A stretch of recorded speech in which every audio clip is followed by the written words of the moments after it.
In this video, I'm going to show you how to see edit history in Google Sheets. Note that you can only see and access the edit history if your access on the specific Google Sheets is set to editor. If you are just a viewer, you cannot see this feature. So to view the edit history, as you can see in here, we have this sample Google Sheet. So on the upper right corner of the screen, simply click the clock icon in here. And as you can see, when you click this will display the version history of the Google Sheet that you are currently editing. So in here, you will see different dates and timestamps that you can go back to. So let's try going back on some timestamps.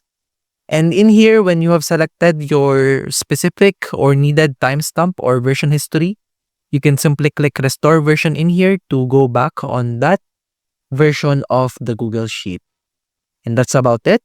That's how to see edit history in Google Sheets.